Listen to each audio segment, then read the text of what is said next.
The sensors shrieked. Inside the command deck of HMS Wotan, klaxons howled and screens flared crimson. Commander Regan Jax, standing tall at the center, turned sharply to his tactical officer. Report. Massive spatial distortion. Something's coming through. No, a lot of somethings. Jax narrowed his eyes. He had seen hyperspace entries before. This wasn't turbulence. This was calculated, controlled, a show of force. And then they emerged. The darkness of space tore open like flesh. One by one, titanic vessels slipped through the rift, dark obelisks bristling with weapons and cold blue engine glow. The lead ship alone was larger than the entire human forward fleet. Surrounding them were hundreds of smaller ships, not fighters, not bombers. Their silhouettes were asymmetrical, their hulls dented, burned, patched with makeshift repairs. Transport ships, slaver barges. The bridge fell silent as the screens zoomed in. Those weren't escorts. They were cargo. Jax's voice cut through the tension. Bring us to alert status. All ships on standby. No one fires unless I say so. The first signal came less than a minute later. A holographic transmission hijacked the fleet-wide comms. The air crackled as it materialized, tall, insectoid, and wrapped in black-plated armor lined with ridged spines. Its 6 eyes glowed a deep, sickly green, and its mouth was hidden behind a vertical metal grill that distorted its voice into a mechanical growl. I am Voktal, voice of the Dominion. You will cease all expansion. You will surrender your fleets and systems. You will kneel, or be erased. Behind the figure, a towering symbol rotated slowly. A 3-ringed chain clamped tight around a star. Each ring bore alien sigils, pulsing red. No emotion, no negotiation, just command. Do you understand the nature of your species? The voice continued, now reverberating across every ship. You are infants, alone, unaligned. This is mercy. Accept it, or share the fate of countless others. The hologram dissolved into static. Jax didn't move. Around him, officers looked on, stunned. Lieutenant Marius Bell gripped his station console, his knuckles white. Sir, they outgun us 10-1. Minimum. Jax glanced at the display. He saw the numbers. He saw the odds, but he also saw the patterns. Those smaller ships, the supposed escorts, they weren't forming flanking positions. They orbited like satellites, controlled, herded, fearfully obedient. Run visual scans on the nearest ships, Jax ordered. Max magnification. The image sharpened. Inside one of the escort ships, a dozen figures came into view. Gray-skinned, elongated limbs, sunken faces marked by scars and metallic implants. Collars pulsed at their necks. Their hands trembled on control panels. Those aren't soldiers, Jax muttered. They're slaves. A second later, a countdown appeared on the fleet's main HUD. It was alien in structure, but unmistakable in purpose. They're giving us 10 minutes to kneel, Bell said. What do we do, sir? Jax looked around the bridge, eyes filled with fear, rage. Some held hope, others were already bracing for death. And he knew this decision would define humanity's place in the stars. He opened the fleet-wide comms, cleared his throat. We're not kneeling, he said. Silence followed, and then a sharp intake of breath from many, but no one questioned it. Jax turned toward the viewport, watching the silent menace ahead. They've ruled this galaxy with fear, he said, quieter now. We're not here to be part of their empire. We're here to break it. And if they think fear works on us, they've never studied humans. The countdown ended. Seconds later, the sky burned. A single pulse beam, white-hot and as wide as a city, lanced through the void. It struck Eos Prime, the nearest human colony. Home to over 9 million. The surface ruptured like glass. Cities vanished mid-transmission. Rivers turned to steam before the image even caught up. Forests ignited in waves, spiraling into firestorms as tectonic plates cracked open like bones, launching molten clouds into orbit. And the whole thing was broadcast. Not just to the human fleet, to the galaxy. Every screen on every colony, every outpost, every research station, all of them showed it. Civilians stared, frozen. Children screamed. Mothers clutched their families as the sky lit up with the death of an entire world. On New Berlin, Earth's primary deep space colony, President Armand Kimura awoke to screams outside his chambers. His aides burst into the room, one holding a data pad with the footage. "Oh my God," he whispered, watching a mountain range dissolve in fire. They just erased them. Back in the outer system, on the frontier colony of Ashera 7th, a family of terraformers collapsed to their knees, their home still connected to the galactic feed. "That was my sister's planet," the mother choked out. On Mars, crowds gathered in silence as the final seconds of Eos Prime's destruction played on loop. And somewhere in the shadows of neutral space, in the orbit of a dead star, alien species watched and did nothing. The Lorics, thin reptilian beings with translucent skin, stood around a silent table. No one spoke. The oldest among them turned away, her voice dry and hollow. "It has begun again." The Harun Kal, cybernetic organisms with spiraled tendrils of metal protruding from their skulls, simply powered down their monitors. Submission was survival. It had always been. But on Earth, it was different. Within hours, every human channel was broadcasting a single message. "We do not kneel."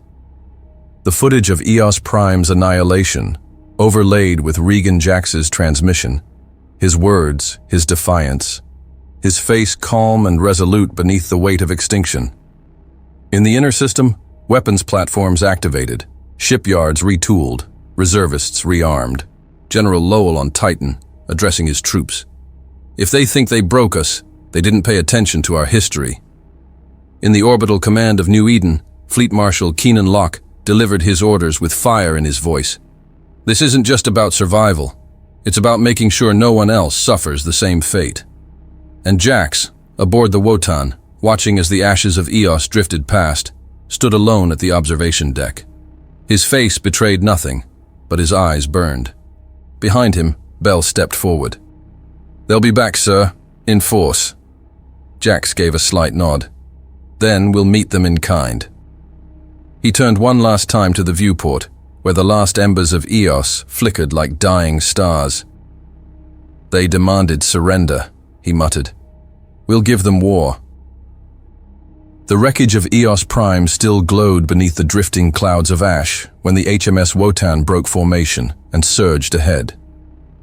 Regan Jax stood at the edge of the tactical display, hands clasped behind his back, eyes fixed on the growing data streams.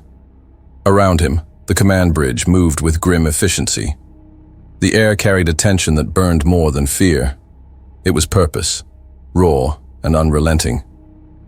"All ships in position," Marius Solano reported, sweat glistening on his temple. "Strike Group Alpha ready to engage. Omega in reserve." Jax didn't answer immediately. His gaze was locked on the image of what had once been a world. "No one forgets a wound like that," he muttered, then turned. "Begin advance. Push toward the Eos debris field. We hunt." A chorus of affirmatives echoed. The fleet surged forward. They didn't have the numbers, not the firepower. But what they had, no algorithm could calculate. Human ingenuity wasn't something that fit in a Zor-Kal combat doctrine. It broke it. Within hours, the Wotan and its escorts pushed into contested space. Ahead, 6 Zor-Kal warships held position above the shattered remains of Eos Prime. Unlike their earlier calculated stance, these ships drifted in a loose perimeter. Arrogance, a mistake. "Launch Harrier probes. Pattern scatter Delta," Jax ordered. "Force them to spread their targeting." Solano frowned. "You're baiting them. I'm bleeding them." The probes flew out. Dozens of decoys weaving complex evasive maneuvers, tricking the alien ships into firing patterns. It worked. As the Zor-Kal opened fire, energy signatures surged, revealing weak spots and firing rhythms. Signal the Thermopylae. Slingshot maneuver behind asteroid cluster Theta 7. Let's see if these bastards remember how to improvise. The Thermopylae, an old carrier retrofitted for fast assault, cut its engines and used the gravitational pull of Eos's shattered core to slingshot around the battlefield. In its wake, 3 corvettes launched a swarm of missiles, cheap, dirty, and unorthodox. The impact tore through the flank of one alien cruiser. Its shielding had been calibrated for frontal assaults, not guerrilla swarm tactics. The hull breached, fire bloomed. But then came the return fire. Blue lances of plasma sliced through the human vanguard. The Jotun buckled under a direct hit and split in two. Debris spiraled through space like spinning razors. One piece tore into the Farsight's engine, sending it tumbling out of control. "Pull them back," Jax barked. "Rotate Delta 3 and send in the Mauler squads. Hit their sensors." On command, a wave of smaller, heavily modified ships darted through the chaos. Each one deployed shrapnel clouds fused with electronic scramblers, jamming the Zorkal's precision targeting. For the first time, the enemy ships hesitated. Inside the fray, human Marines breached one of the smaller alien ships. A tight unit, led by Sergeant Aaron Mendez, stormed the lower decks, cutting through bulkheads with thermite saws. Blaster fire danced across walls. Mendez kicked down a door and froze. What stood before him wasn't a Zorkal. It was something else. Slumped in the pilot seat, trembling, was a creature no taller than a human teen, with 4 spider-like eyes and mottled, sea-blue skin. A thin cybernetic plate wrapped around the back of its skull. Its hands were chained to the controls. It looked up, whimpering. "Don't shoot," Mendez whispered. He lowered his weapon. "They're not soldiers. They're slaves." A second figure stumbled into view. A tall, bipedal being with thick, ridged scales across its chest and back, one arm replaced by a crude prosthetic. His eyes, pitch black and wide with fear, locked on Mendez. "I was forced," the creature rasped, voice translated through a sputtering implant. "They control us. Through pain, through the collar." Back on the Wotan, the report hit the bridge like a thunderclap. Jax stepped forward slowly, staring at the footage from Mendez's helmet cam. "Play it again," he said. They watched it twice, 3 times. Then silence. The truth was undeniable. The mighty Zorkal fleet wasn't an army. It was a prison convoy. A pause fell across the bridge. No one spoke, not even Solano. Then, on the long-range scans, the Zorkal began to retreat. Not in chaos, not in defeat, but measured, controlled. "Why are they pulling back?" Solano asked. "We didn't even crack half their fleet." "They don't know how to fight us," Jax replied, voice low. "We're not following the script." On distant observation stations, hidden, passive systems used by other species to track conflicts, non-human eyes watched with disbelief. The humans weren't just fighting, they were winning. To the Tyrell, avian humanoids bred for logic and order. It was an anomaly. Their elders, robed and feathered, watched the live feeds in silent analysis. "The mammals were supposed to die," one croaked. To the Monothi, tall, translucent creatures with fluid motions and luminescent veins, it was terrifying. "They burn too brightly," whispered one ambassador. "The fire will spread." But to the humans, it was no miracle. It was math, grit, blood, and something the Zorkal never counted on, a refusal to stay in the cage. Later, back on the Wotan, Jax convened his senior staff. The holotable displayed enemy movement patterns and psychological profiles pulled from the captured slaves' implants. "It's not just a war," Jax said. "It's a system, a structure, fear, control, compliance. And if that system breaks, it falls," Solano finished. One of the communications officers, a young woman named Tessa Milano, stepped forward, eyes wide. "Sir, we just intercepted a transmission. Encrypted, piggybacked on an old mining frequency. Let's hear it." The room fell silent. A voice crackled through. Distorted, alien, but filled with purpose. "This is Commander Haresh of the Dryal Ka. We served under the yoke for 7 generations. We watched our children shackled. We bled for their wars. But we saw what you did. We saw you fight. Help us. Give us a chance to do the same." Jack stared at the signal, his jaw tightening. "Patch a reply," he said. Solano frowned. "You trust them?" "I don't know," Jack said, "but I trust what they want." The message was simple, a single phrase. "We're coming." The hull of the Zorkal corvette still steamed when the infiltration rig was clamped into place. On the hangar deck of the Wotan, engineers swarmed over the captured vessel, charred and torn from battle. Its plating was scorched, the insignia of the Dominion still glowing faintly along the spine like a brand. But now, it served a new purpose. Regan Jack stood above the hangar in the observation corridor, arms folded, eyes locked on the hybridization work in progress. Beside him, Solano brought up the schematics on a wrist terminal. "They've finished installing the cloaking mods," Solano said. "Our stealth teams will be able to slip past perimeter scans on 6 systems." Jax didn't look away. "And the crew?" "Volunteers. Tier 1 infiltration, commanded by Major Rowan Decker."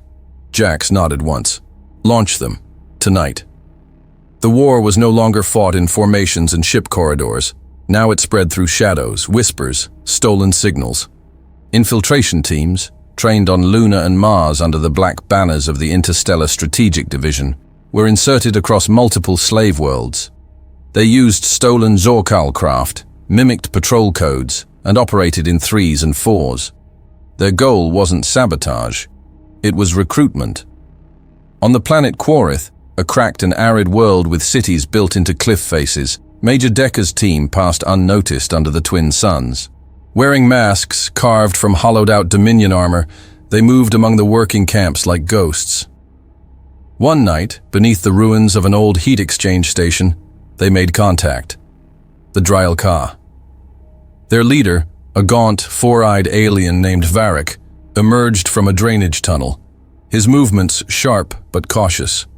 His skin was the color of iron, and 3 thick metal rods were embedded in the sides of his neck. "You came," Varric rasped, his voice low, breath catching from implant damage. Decker crouched, his rifle across his lap. "We heard your signal. You asked for a chance." "Many of my kind think you're a myth," Varric said. "We watched Eos burn. We thought you'd vanish after that. But instead, you saw us bleed," Decker replied, "and still fight." Varric's upper pair of eyes blinked. The lower ones remained locked on Decker. "The others are afraid. Even now, they think the Zorkal see everything." "Maybe they do," Decker said, "but you're still alive. That means they're not gods." That was the beginning. The Dryal Ka didn't revolt in unison. Small cells formed, some sabotaged power grids. Others jammed patrol signals for 10 minutes at a time, long enough for more human teams to land. Each spark was minor, but they added up. On the 3rd moon of Kervan, Lieutenant Arik Alvin led a mission to infiltrate a Dominion genetics facility. What they found inside changed the war. Dozens of prisoners, alien children, small, emaciated, implanted with control nodes. "Training them early," Alvin muttered, rage in his voice. "Breeding soldiers." But it was the realization that broke him. Many of the guards were not Zorkal. They were enslaved adults, armed, uniformed, and terrified of disobedience. When one was captured, a tall insectoid named Koresh, Alvin noticed the fear in his eyes was not of humans, but of his own masters. "You're fighting for them," Alvin said, crouched beside him in the holding cell. "I'm fighting for my daughter," Koresh snapped, his exoskeletal arms chained. "She's on the outer moons. They keep her there. If I fail, she vanishes." Alvin looked at him for a long moment. Then he turned to Sergeant Mendez, Aaron Mendez, now commanding a 2nd-tier infiltration team. "Find her," Alvin ordered. "Now." 2 days later, Mendez delivered. The girl was located in a labor dome on Dalthus Prime.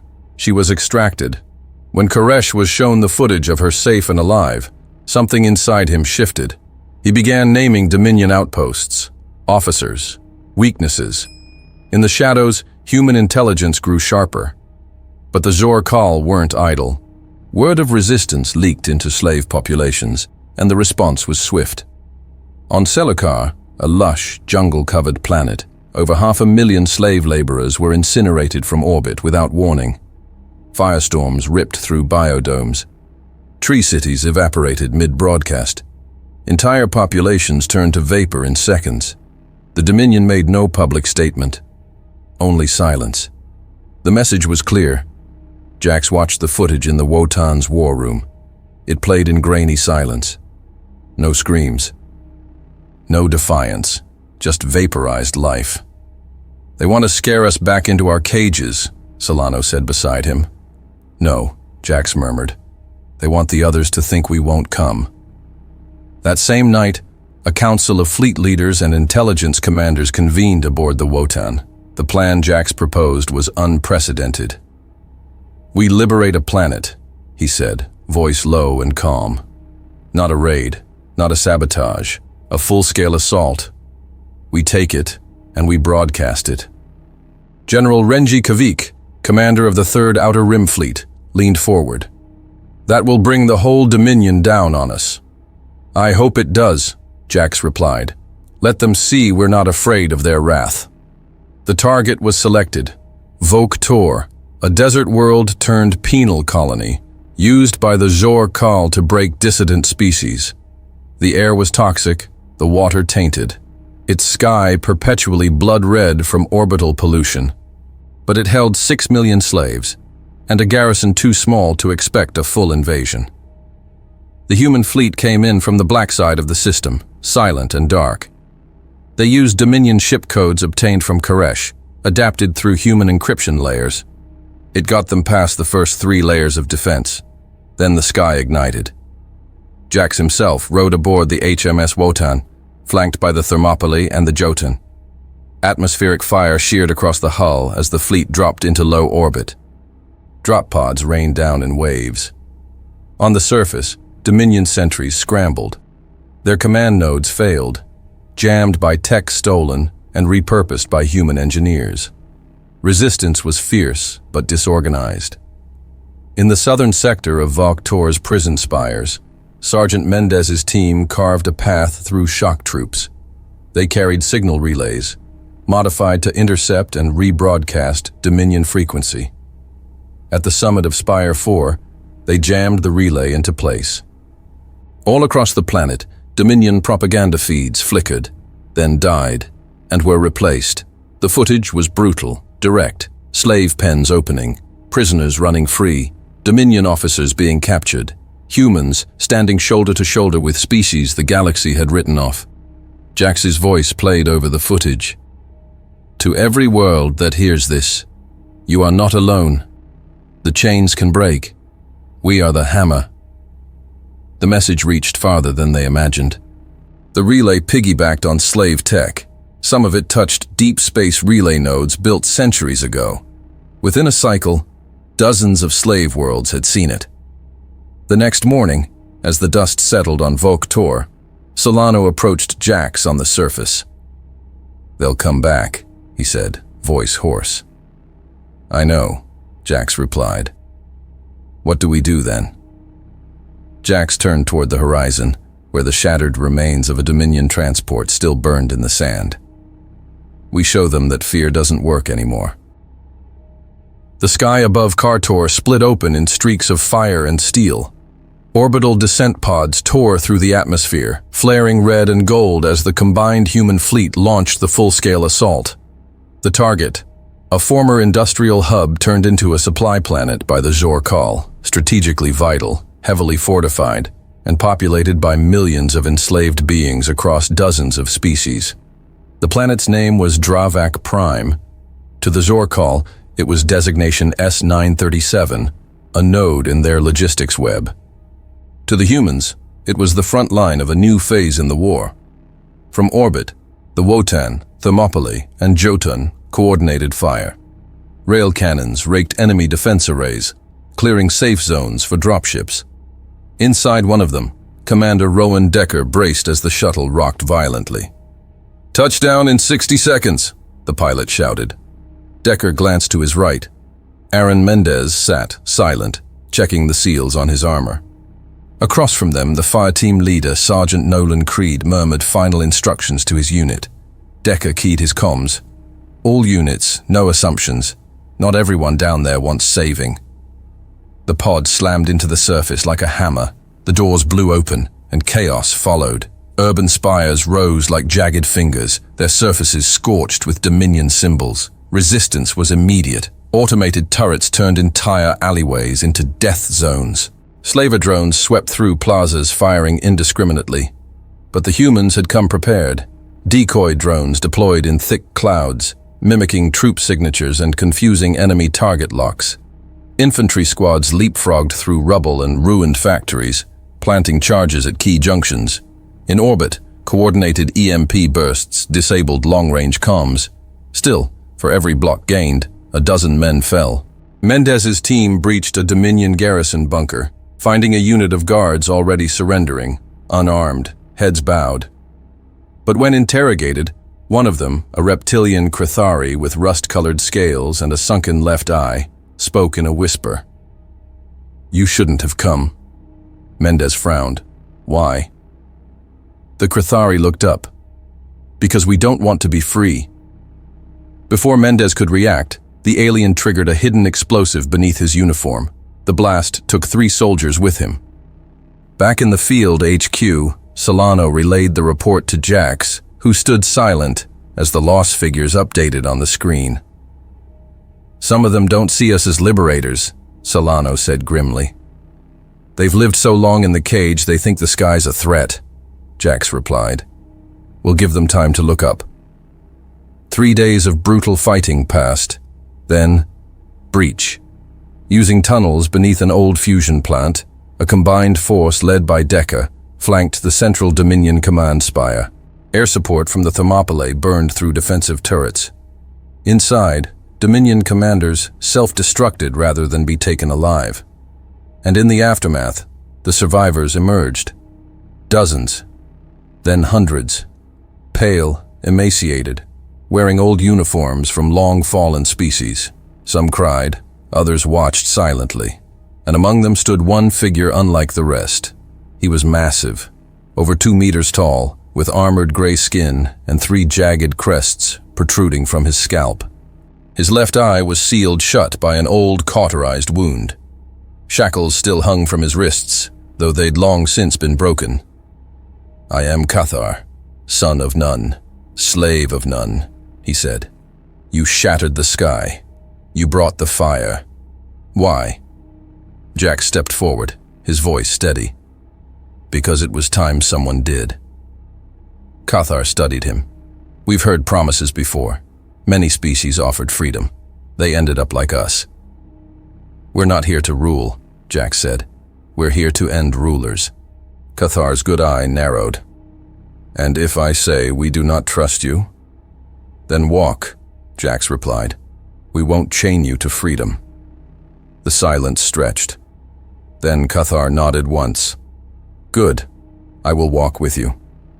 It began then, the first official alliance. Cathar organized the freed warriors, issuing orders with calm authority. His people, the Volgrin, known for their brutal strength and centuries under Dominion rule, rallied around him. But even as the city stabilized, uncertainty spread. Some species refused to leave their quarters, fearing Dominion reprisal. In one district, a contingent of Zalethi, serpentine bipeds with luminous skin and cybernetic vocal nodes, demanded to remain under lockdown. "You don't understand," one told Solano. "When the Jorkal return, they will peel the planet. We will all burn." "They're not coming today," Solano replied. "And if they do, they'll find something waiting." That something came 12 hours later. A massive Dominion fleet warped into Dravak's orbit, twice the size of the human contingent. Reinforcements surged from their vessels, drone carriers, precision strike wings, and slave soldiers chemically leashed to obedience. But they didn't expect Dravak Prime to fight back. Human engineers had repaired old artillery platforms using captured Dominion parts. Cathar's Volgren led street-to-street resistance. Civilians, Zalethi, Krithari, even Draelka, armed with salvaged rifles, stood their ground beside human marines. Above, the Wotan took 2 direct hits and kept firing. The Jotun nearly lost its starboard flank, but managed to eject reactor cores to avoid overload. Decker coordinated fire from a field command post. Lock grid sectors C through F, forced them into the funnels. The plan worked. Human and allied units forced Dominion troops into narrow kill zones, where layered ambushes decimated their numbers. When the Dominion warships attempted an orbital strike, they were intercepted by surprise flanking ships from a shadow fleet, led by Admiral Renji Kavik. In under 4 hours, the Dominion retreated. Smoke still hung thick in the sky when the transmission went out. A looping message. Dravak was free. The footage showed Cathar raising the Dominion sigil and tearing it in half. It spread through the galaxy like wildfire. On hidden worlds, it played in whispers. In mining colonies, it was watched behind sealed doors. And in the darkened war chambers of the Jorkal, it was received in silence. A decision was made. Retaliation, and soon more would burn.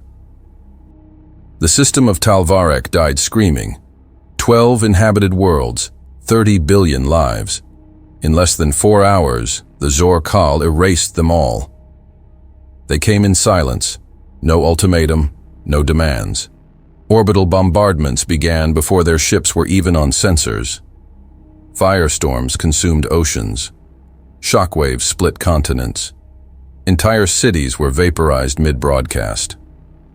On the agricultural moon of Velten, a mother clutched her 2 children as the sky fell in blue flame, her last words lost to static. From his quarters aboard the Wotan, Regan Jax watched the footage in silence. No one spoke. Not Solano, not Kavik, not Cathar, who stood at his side, fists clenched until his knuckles split open. "This," Jax finally said, "is their answer to hope." In the days that followed, doubt spread like infection. Inside the human fleet, murmurs grew louder. On the bridge of the Thermopylae, Captain Lawrence Darren argued with his sub-commanders. "We're baiting them into annihilating more innocents," he snapped. "This isn't liberation, it's suicide." On board the Jotun, Admiral Kavik faced his own divided command. "We broke the door open," one of his senior officers growled. "Now they're burning the house down." When the Council of Fleet Leaders convened aboard the Wotan, the tension was palpable. Solano paced near the central table, jaw tight. Cathar stood with his arms folded, unmoving. Jax stepped forward. "If we stop now, Talvarek is only the beginning," he said, voice flat. "They think fear will snap our spine, that we'll beg for chains. They're wrong." "We can't protect everyone," Darren retorted. "We're outgunned, outnumbered. If we keep escalating, then we teach them why escalation is a mistake," Cathar growled. "Do you think this ends with surrender? You saw the sky over Dravak. You felt it. That was freedom. They'll kill us either way. At least this way, we hit back." Silence. Kavik exhaled. "Then we make them bleed."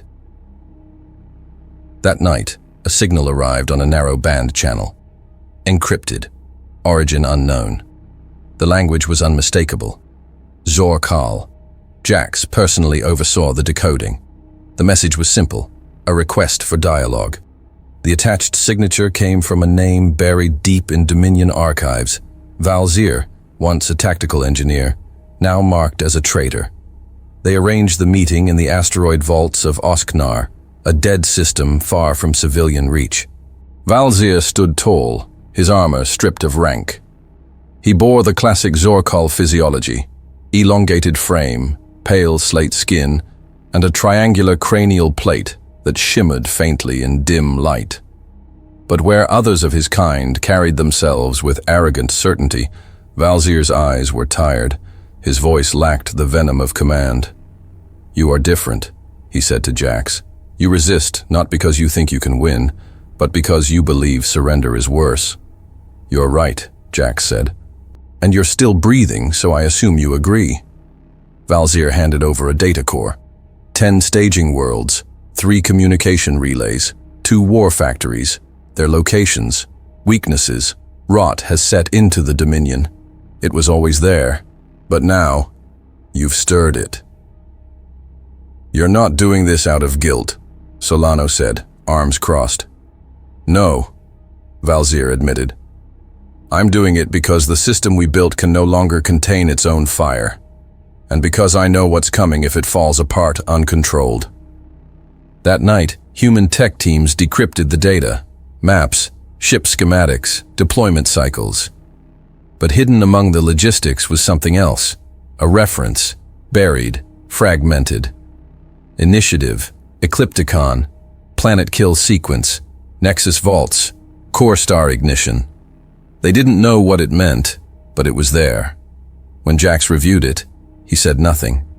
He just looked at Solano and said, "Mark it," quietly. The dissidents grew in number.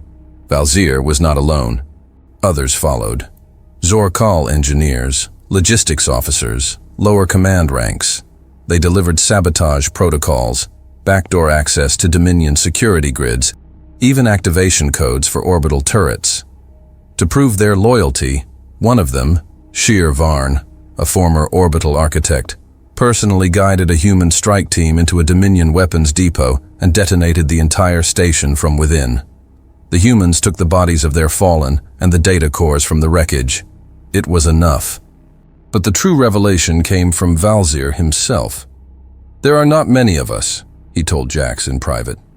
The image we project, it's a lie. Our numbers are thin, breeding is slow, the majority of our army is grown or enslaved. Jax narrowed his eyes. So if we break the chains, you starve the beast. That changed everything. Human strategists adapted instantly. They no longer targeted military assets. They hit command hubs controlling slave collars. They hacked propaganda streams and replaced them with raw footage of Dravak's liberation. They seeded rumors that Dominion loyalty was wavering, that even Zorkal had turned. It wasn't just bullets anymore. It was ideas.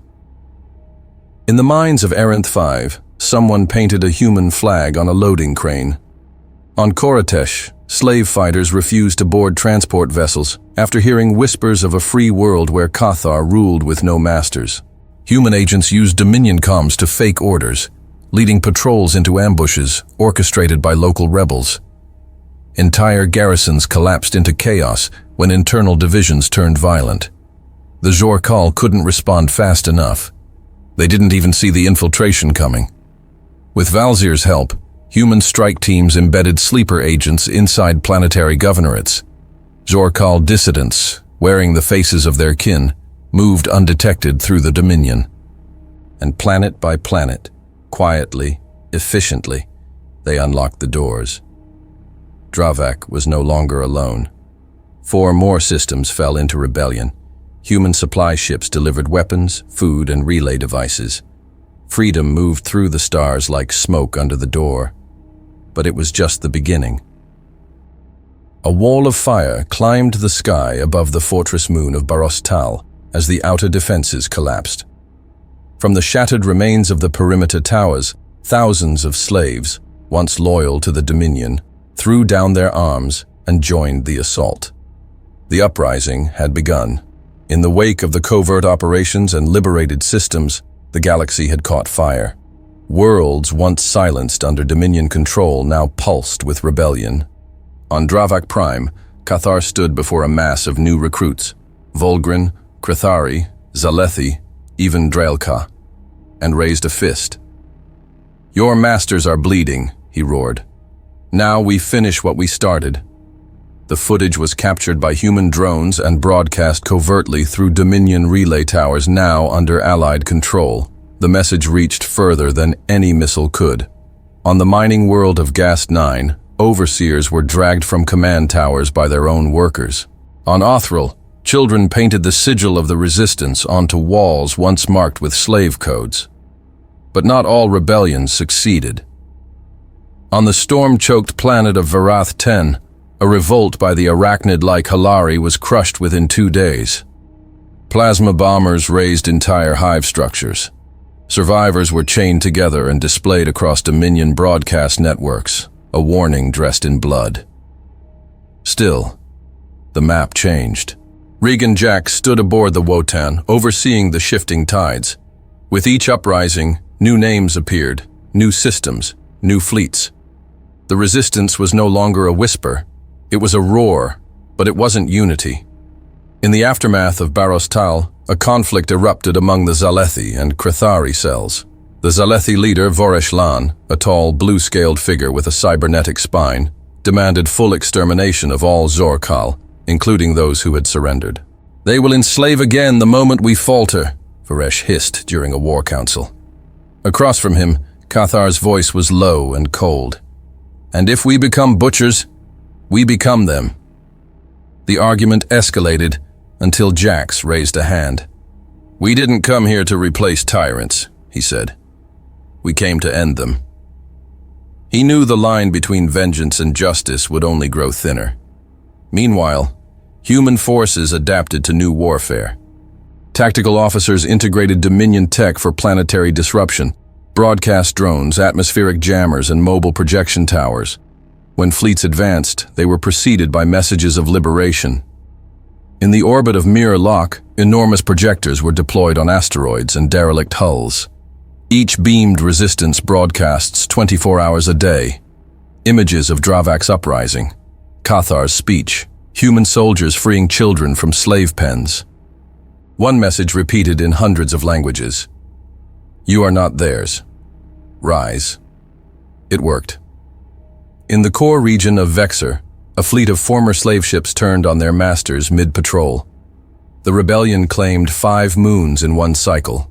On Kaldris, Dominion officers were hunted by their own drone security systems, reprogrammed by humans using data supplied by Valzir. But the Zor Kal still held fire in their lungs. Not all Dominion worlds cracked. On the tundra planet of Skarnfell, a revolt was intercepted before it began. Hundreds were executed publicly. Yet something changed. One of the executioners, a high-ranking Zor Kal named Alvar Tok, turned his weapon on his own squad and triggered a plasma overload, vaporizing them all. The footage leaked within hours. His final words, "I refuse to kill for silence." Even among the enemy, cracks grew. Dissident reports confirmed multiple Dominion flagships had entered ghost mode, refusing orders. Entire sectors stopped receiving patrol updates. Panic spread through inner systems. Local commanders turned paranoid, executing suspected traitors, further weakening cohesion. Inside one captured Dominion fortress on Arel 8, human specialists uncovered ancient storage archives, encrypted, corroded, half lost to time. Within the fragments, references to Eclipticon, Nexus vaults, and planetary core collapse protocols. Data showed long-range energy redistribution patterns, a weapon that didn't destroy cities. It erased entire biomes. Jax reviewed the intel with Solano and Kavik in the dark of the Wotan's war room. "We think this is what they'll use if they lose," Solano said quietly. "It's not a surrender switch. It's a burn switch." "A last breath of fire," Kavik muttered. "Which means we strike first," Jax said, "before desperation becomes extinction." Human command accelerated coordination. Arms shipments were routed faster. Civilian carriers were converted into mobile relays. Human tech officers trained Volgren commanders in signal disruption. Engineers worked with Drylka tacticians to deploy mimic signal fleets, confusing Dominion scans. On the liberated world of Jaros Kent, a massive summit was held. The first between major liberated factions. Each brought soldiers, banners, scars. Jax, Cathar, and Valzir stood together on the command platform. "You are not human," Jax said to the crowd, "and we are not yours to command, but we are together. That is the power they never planned for." A cheer rose from thousands. Above, Dominion Command listened in silent fury. In the cold spires of the throne core, deep in the Dominion's inner sanctum, 3 of the highest Jorkal warlords stood around a projection of the collapsing map. One leaned forward. His armor was ceremonial, gilded with red tracings, eyes like frozen knives. "We warned them," he said. "Now the rot spreads." Another replied, "If we cannot rule, then we erase." A third, the eldest, activated a final sequence. A sphere glowed red on the screen. Eclipticon. The countdown began. The stars over Vorn 6 flickered and vanished. From the forward observation platform of the Wotan, Solano stared in silence as the feed came through. Real-time orbital data, spectrum distortion, then nothing. A planet, gone, no explosion, no debris, just a silent collapse, like the vacuum had swallowed a world whole.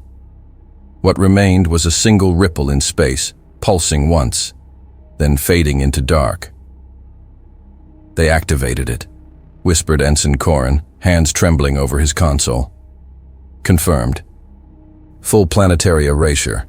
No escape signatures." Across the bridge, the crew stood frozen. Then came the second report. 2 more targets. A water-rich moon in the Pulsar Reach, a fuel processing colony in the Fartran Fold, both erased within minutes. "They're targeting neutral systems," Solano said, turning to Jax, voice grim. "Worlds that haven't even joined the Resistance." Jax's face hardened as he stepped toward the center holotable. "They're not killing rebels. They're killing examples." Cathar arrived on the bridge moments later, flanked by 2 Volgren lieutenants, scarred warriors clad in makeshift armor, weapons still dripping coolant. "It's begun," Cathar growled. "The Dominion bleeds, so now it burns." Within the hour, every resistance fleet mobilized. The target, Kael Zora, the capital planet of the Jorkal, located deep in the core systems and surrounded by defense arrays thicker than any fortress known to man. The world was more than a command center. It was symbolic, ancient, where the first chains were forged. If they were going to stop the annihilation, it had to be there. The Allied fleets jumped simultaneously from 6 vectors.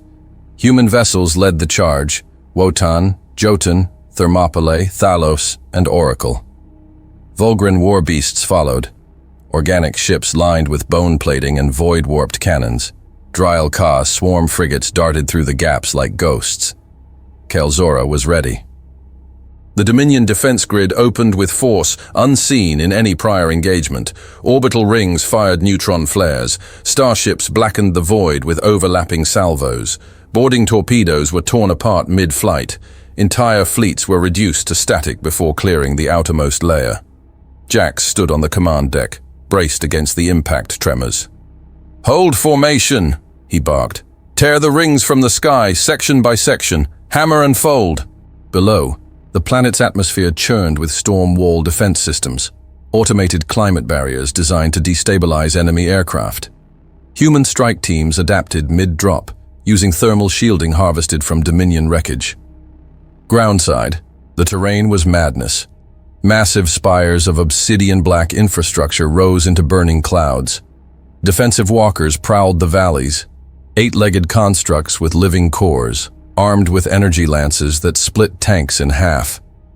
Cathar led the first wave, roaring from the front, tearing through ranks of bio-slaves with a hybrid human Volgren battle axe. "To the gates!" he shouted, voice thundering across the ridge. Behind him, Rowan Decker's squad stormed a Dominion weather control station, slicing through drone infantry and repurposing the central node to scatter the atmospheric storms. It worked.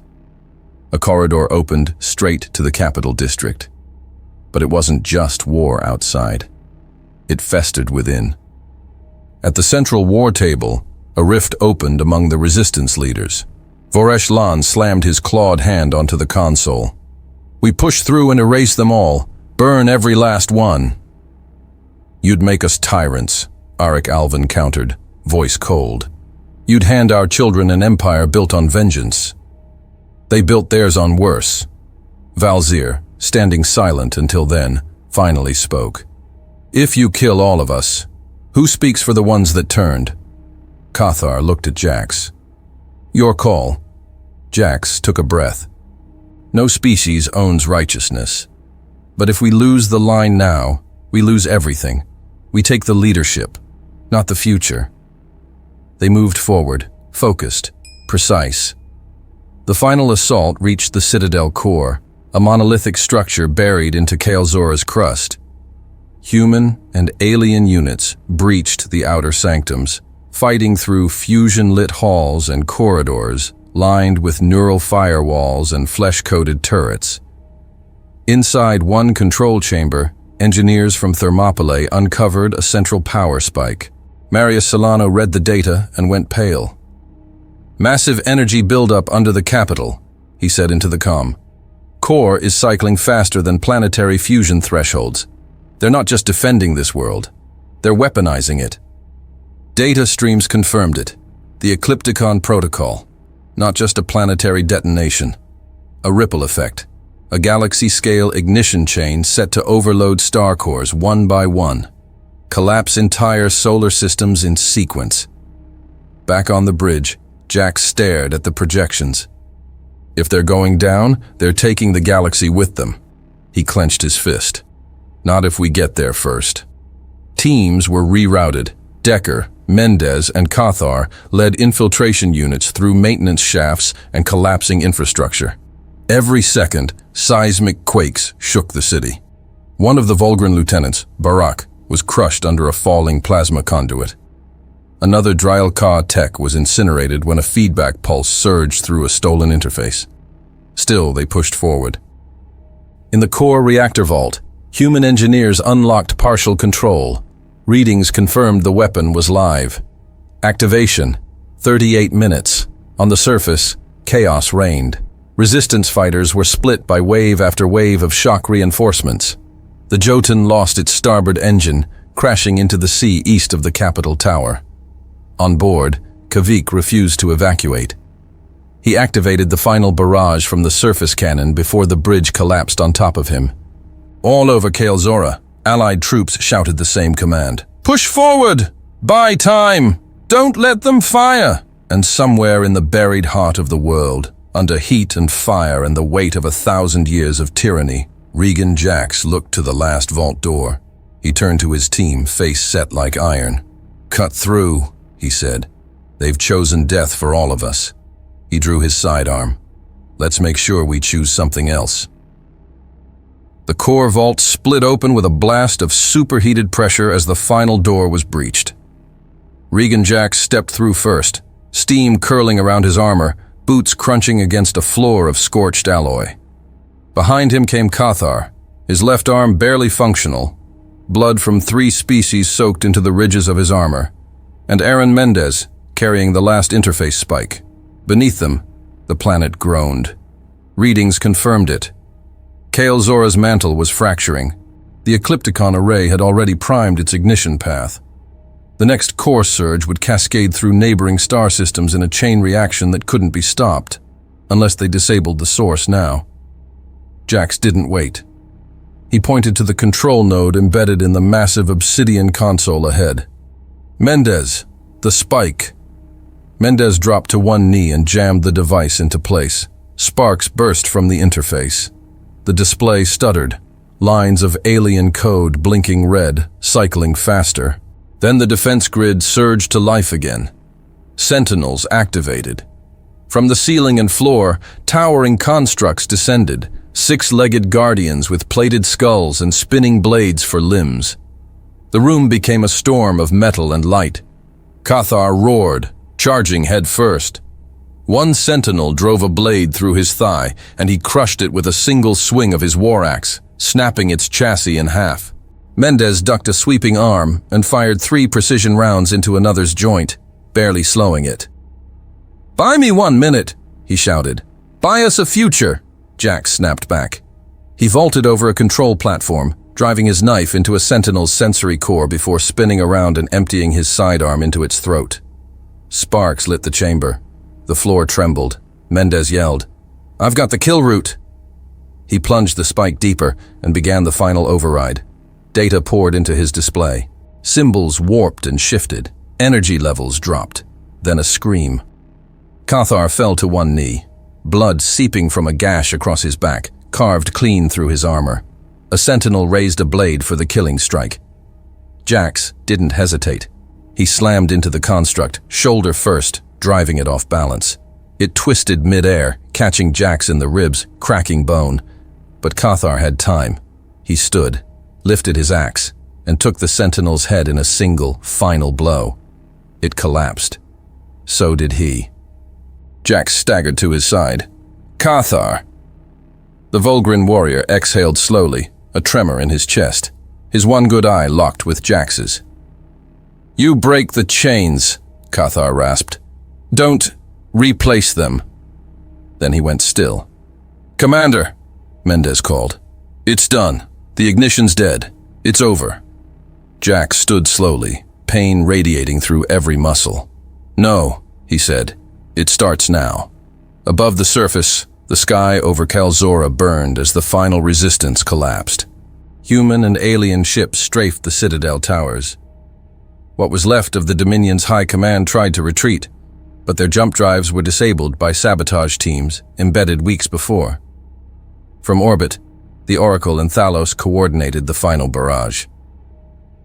Solano's voice rang clear through fleet comms, confirming shutdown of all major Eclipticon systems. The kill chain is broken. In every resistance ship, cheers broke out. Cries of relief, of vengeance, of grief. But aboard the Wotan, Jax said nothing. He walked alone through the main corridor, blood dripping from his gloves. Outside the viewport, Kalzora's towers fell one by one, fire climbing into the night. In the aftermath, the cleanup began. The capital lay in ruin, cities gutted, systems offline.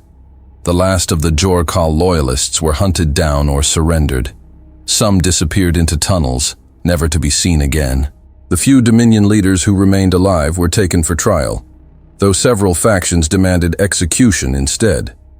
In the council chambers of Dravak Prime, resistance leaders gathered.